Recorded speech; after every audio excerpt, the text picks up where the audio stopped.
Another hunt.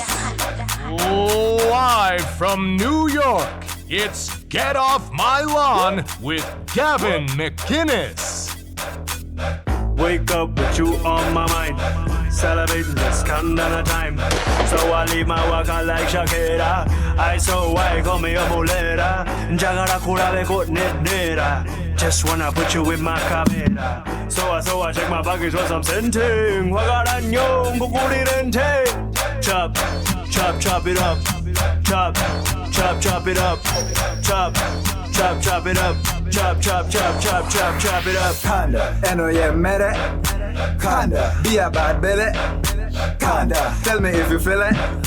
Kinda, do it when you're ready.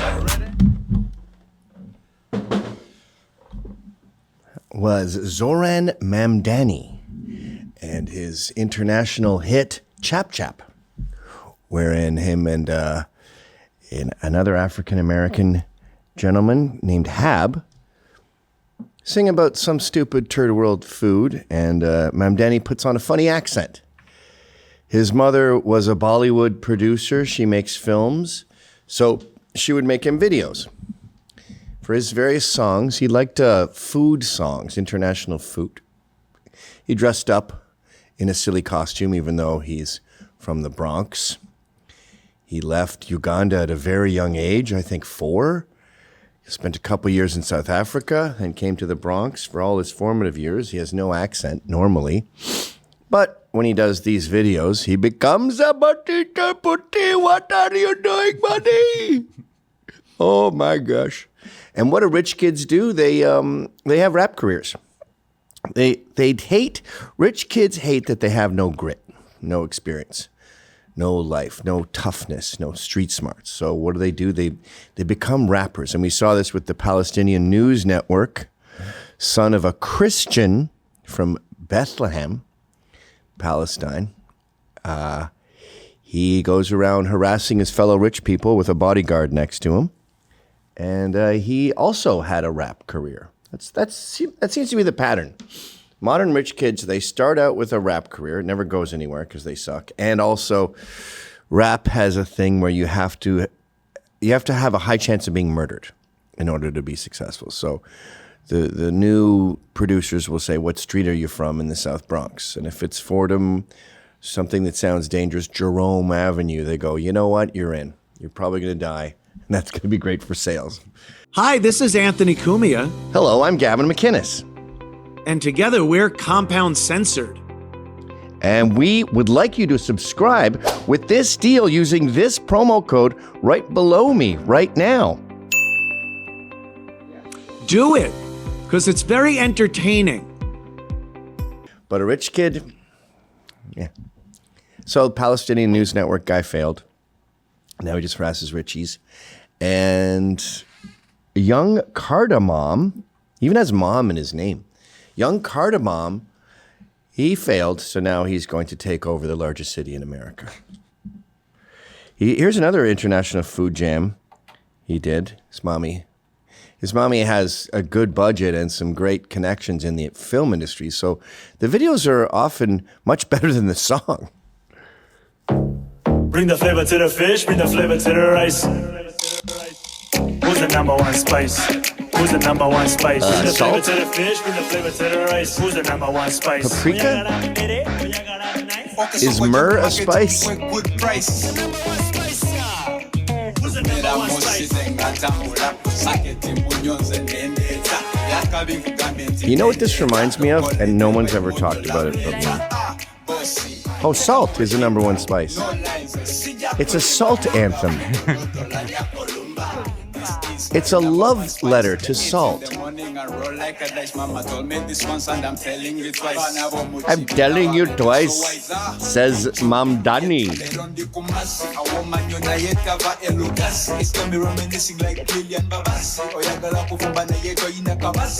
He's a theater kid like AOC. He's pretending to be an international guy.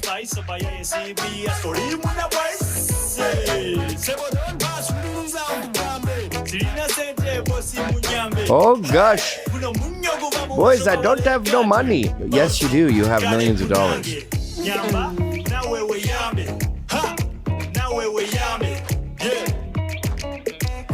Look, he goes to the ghetto of the fucking third world, talks like them, and his mommy brings her cameras and they make these videos. It's like when you're that rich, the world's just like a playground. He's in a playground right now, doing a theater kid show called I'm a third world guy promoting salt. Here's a better jam. This one's got some real oomph to it. I forget which one this is. Oh yeah, this one, it was written by us. Brown eyes, Marxist, hates police, hates America, breadlines, loves illegal immigration, illegal, hates rent, Marxist, Muslim, brown eyes. I'm looking for a man running for mayor. And all guns. Mayor. Defund the NYPD. Muslim. That's a good jam. You can just loop that. Here's his parents. Let's check in on the people behind this new scourge in my town that's ruining everything around us and is about to make New York a fuck ton worse, as Kumia pointed out recently. Despite the fact that they're not born and raised in America, Zohran Mamdani's mother was welcomed as a student at Harvard. Let's check in on Harvard today, shall we, with today's New York Post. Harvard study Heil. Jews were spat on, harassed with Hitler chants. Ivy violated their civil rights laws. Why do Harvard students, who are disproportionately Jewish, care so much about Jews? Because they hate whites, and they see white people as the ultimate Jews. So they spit on them. Fuck them. That's why she was welcomed at Harvard. His father is a professor at Columbia who have the same views of Jews, which coalesce beautifully with Iran and Palestine's view of Jews. His father originally came to the U.S. as a sponsored college scholarship student from East Africa. And by the way, you know who's hated in East Africa? The Indians. For the same reason the Jews are hated in America. Because they are the successful ones. So you see anti-Indianism in Uganda the same way you see anti-Chinese in Singapore. Every group that is a minority and is disproportionately successful is resented by the masses. And it's a global phenomenon. So it's funny that he comes here and he joins the same sort of mob mentality. His maternal grandfather, Amrit Lal Nair, was a member of the ultra-elite Indian administrative service, perhaps the most important and prestigious job in India during his era. It was a merit-based product of British rule. He had to flee Pakistan at partition in 1947 because of Hindu-Muslim communal tensions. Why do you got to... he left in... Why did you just go to Pakistan? His father's family was able to go to Uganda to make their fortune thanks to the cosmopolitan nature of the British Empire. After Ugandan independence, his father's family was dispossessed and expelled from Uganda by the radical black nationalism of Idi Amin. Isn't that fucking great? And so they become radical nationalists. Well, radical global nationalists in a sense. Globalists, I guess they're called. His father gave Zohran the middle name Kwame, after Kwame Nkrumah, winner of the Lenin Peace Prize, a friend to communist China who turned Ghana into a one-party state, fostered a cult of personality around himself that would have made North Korea blush. And Zohran Mamdani, by his own admission, grew up largely in America, the privileged child of two affluent and famous parents. At every stage, Mamdani's family for multiple generations benefited enormously from the generosity and openness of the West. Globally, they benefited from the West.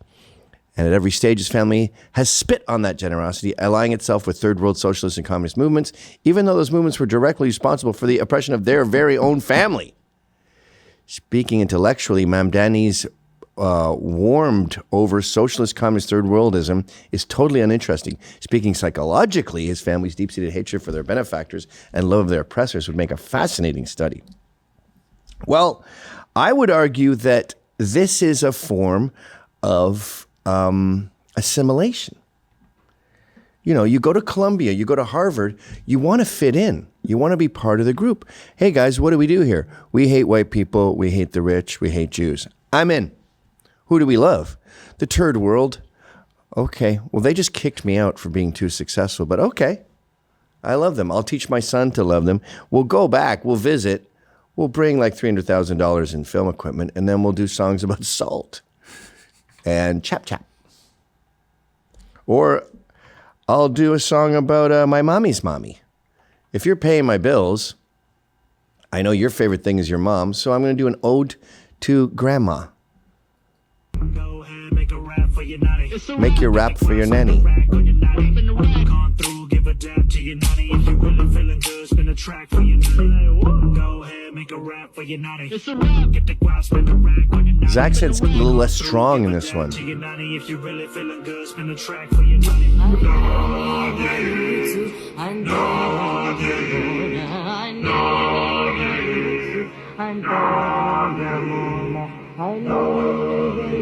That's his nanny. Nice nipples, by the way. Of course, rich kids love Palestine, as I said earlier, and he couldn't help but get a little more serious in this one. I can't remember what his accent is, but he gives a shout out to the Holy Five, who were known for funding Hamas. On his rap song, Zohran praised the 5 convicted terror funders. The 5 funneled $12 million to Hamas. Mamdani sent this love to them. The track was released in 2017. By the way, he wasn't a citizen then. 2017, Zohran Mamdani released a rap track that praised 5 convicted Hamas funders known as the Holy Land Five. Now he wants to run New York.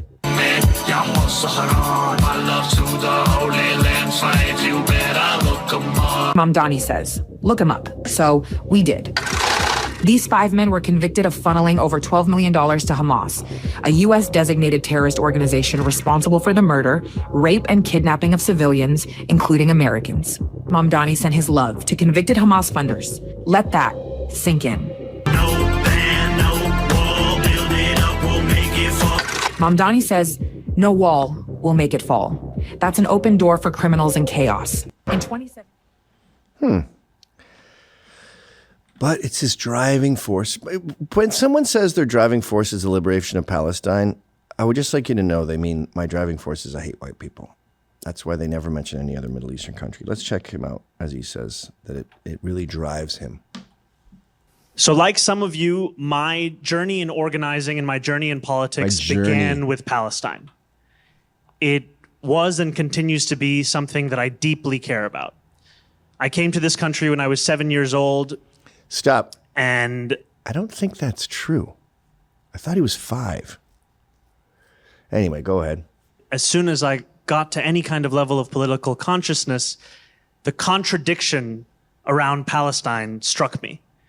That we claimed to hold these universal ideals, and then when it came to applying them to Palestinians, we drew a line in the sand. What? We said we cared about freedom, cared about justice, we cared about safety, we cared about peace even. And yet, we did not dare to apply those things to Palestine. Where's your accent? And so when I got to college, I co-founded my school's first Students for Justice in Palestine. And that began my organizing journey and my understanding of how power works. He's never had a job, by the way. How you can actually get people from consciousness to action. I had participated in electoral campaigns of young Muslim progressives who were running for office.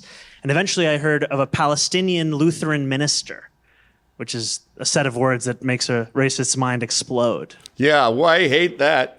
But a Palestinian Lutheran minister by the name of Khadr El-Yatim was running for city council in Bay Ridge.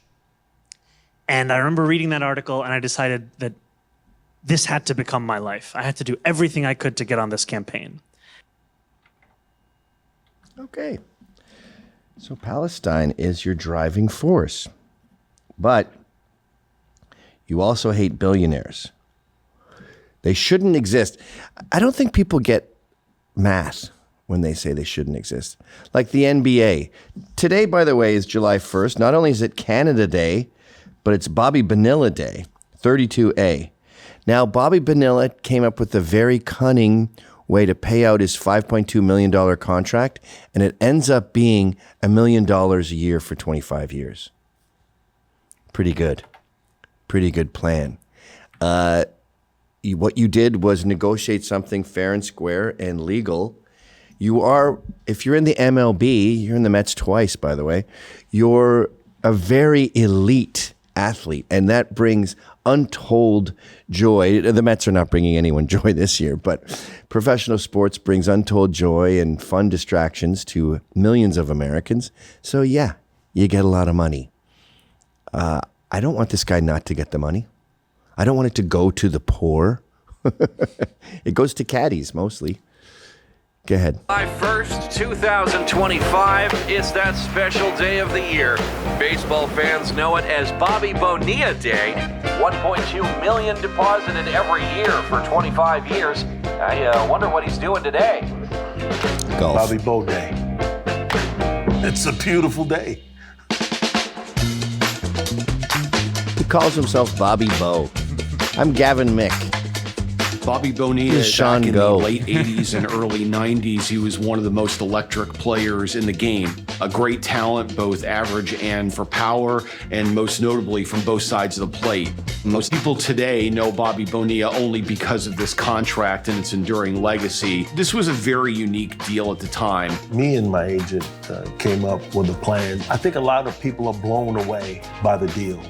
The famed Bobby Bonilla contract is really sort of an outgrowth of the end of his career. He's come back to the Mets a second time. He still had $5.9 million left on his contract, and there was a mutual desire to not pay that all out in one lump sum, but to spread this out in this very unique fashion.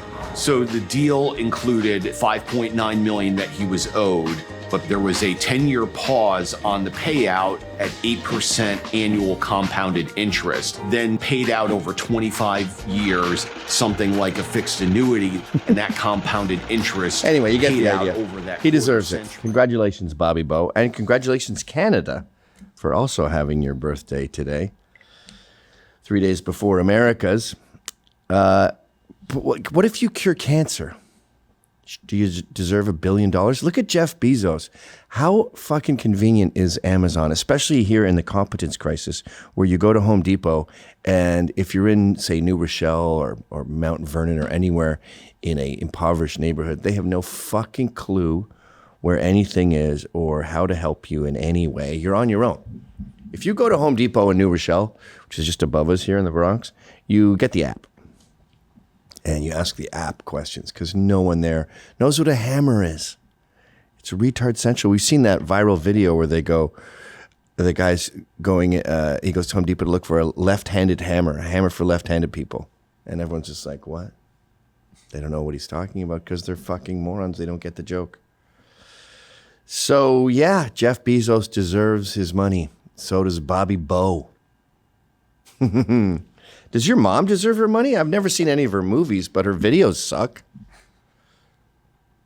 Anyway, this is him saying he hates billionaires. You are a self-described democratic socialist. Do you think that billionaires have a right to exist? I don't think that we should have billionaires because, frankly, it is so smiles much drive me money nuts. in a moment of such inequality.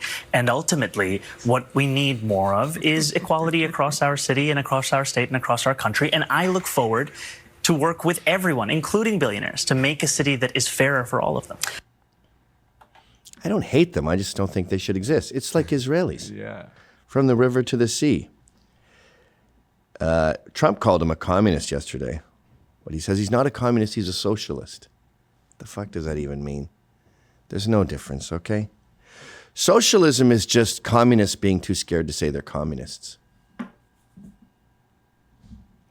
ahead.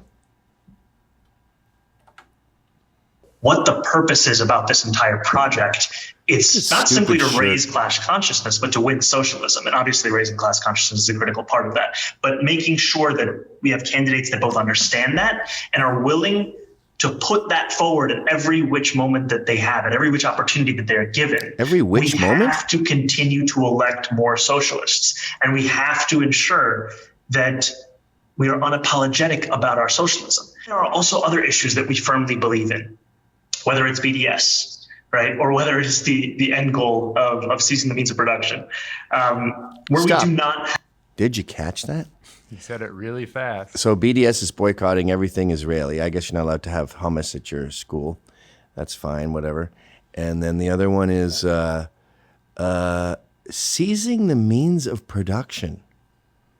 So what that means is the workers own the factories, which was a cute idea another rich kid named Marx came up with.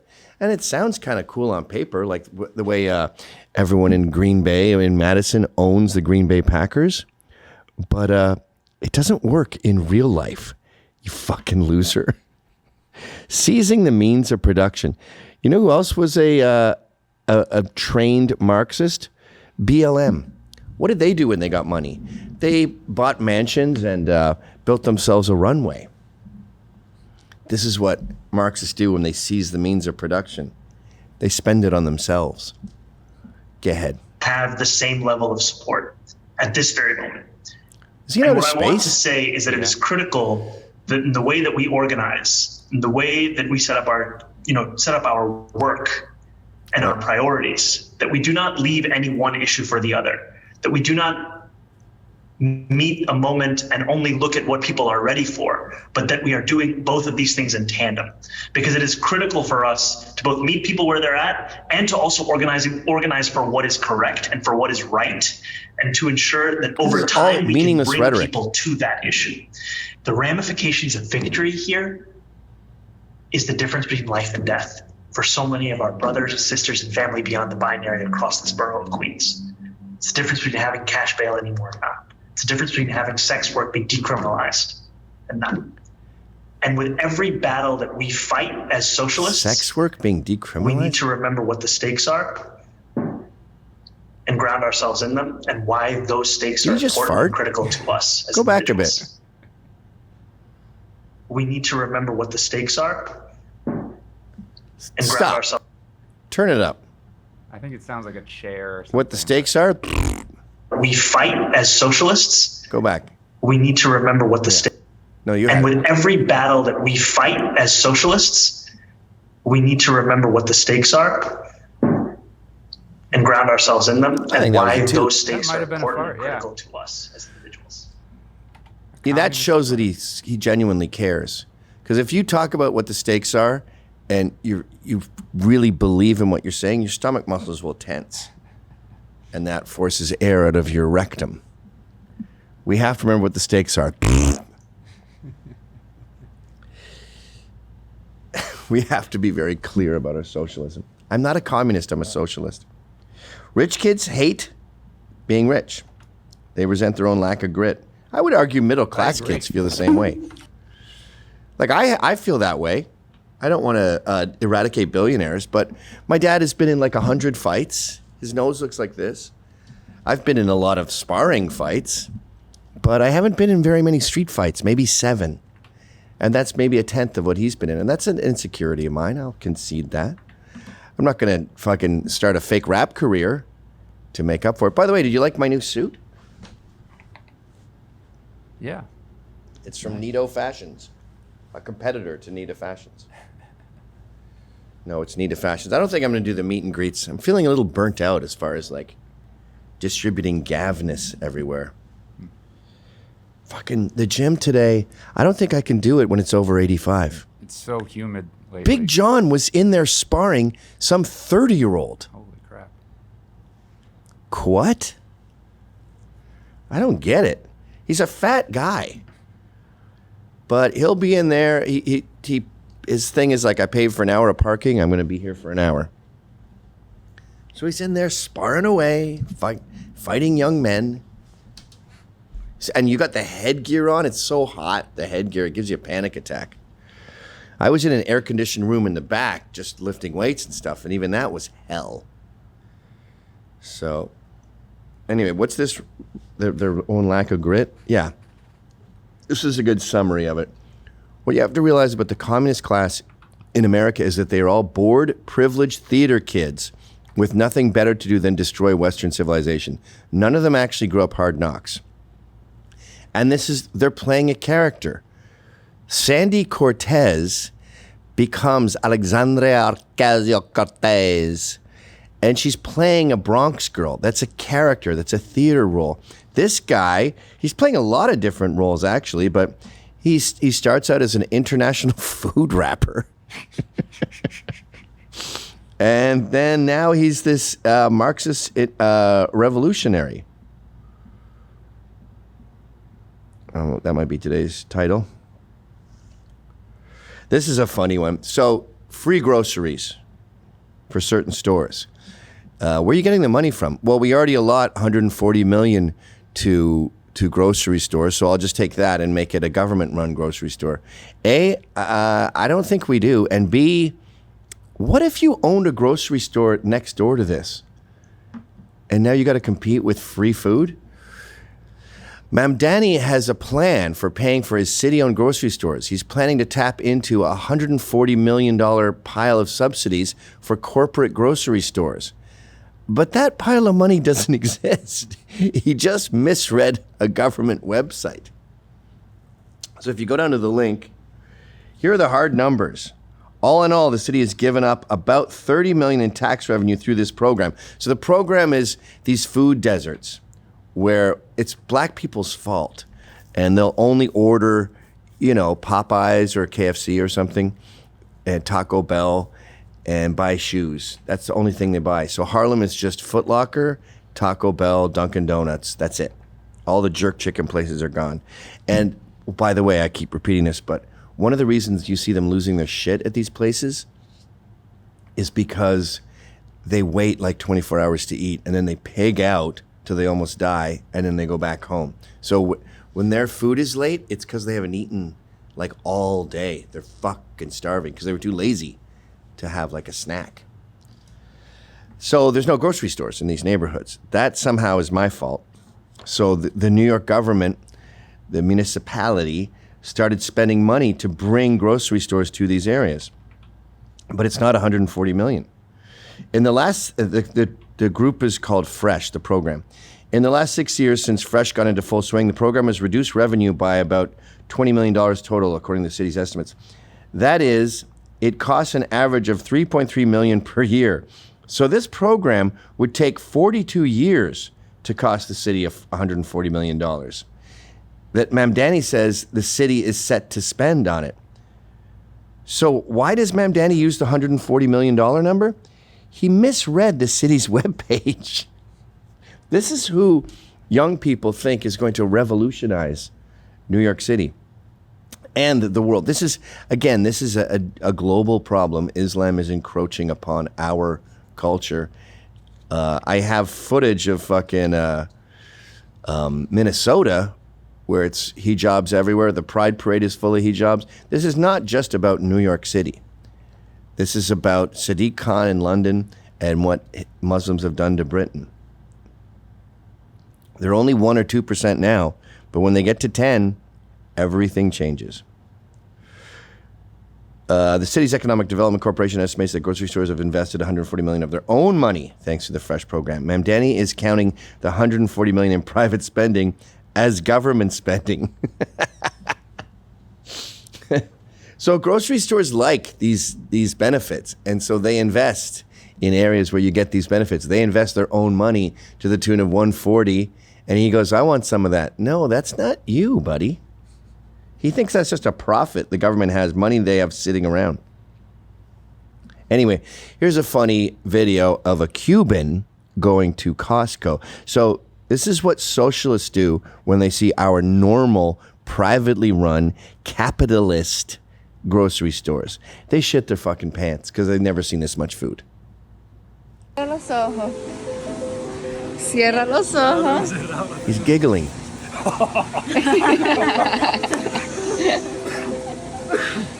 Yo me puedo llevar eso para la casa. That's a cool dresser for a foreigner, right? Nadie va. Tú solo. Uno. Con esto puedo hacer ejercicio. Mira la gente aquí como se va. Mira los boliches tan negros. Look, he's gonna cry. Demasiado, mija, demasiado. Demasiado. Manzana. How does that compare to your socialist utopia? You ever see that many Los apples? papeles míos de la entrada aquí me decían que yo era un alienígena. Y yo ahora veo esto y yo digo, es que soy un alienígena. Tú nunca crees que vas a llegar a esto. Tú nunca crees que vas a llegar a esto. Hasta que llegas, pones el pito y dices, es real, ¿viste? Porque His son como jackets. mitad mía o algo así. Pero uno le da sentimiento a estas cosas, ¿viste? Porque es fuerte, ¿viste? Es fuerte. Don't send that pic back home. Que si me gustó, lo... We've tried this shit before. I think Gorbachev came over here when the wall fell down. He had the same reaction at a grocery store. Really? And that's Gorbachev, yeah. Tear down that wall. So, if you enjoyed that clip, then subscribe to Compound Censored using this promo code.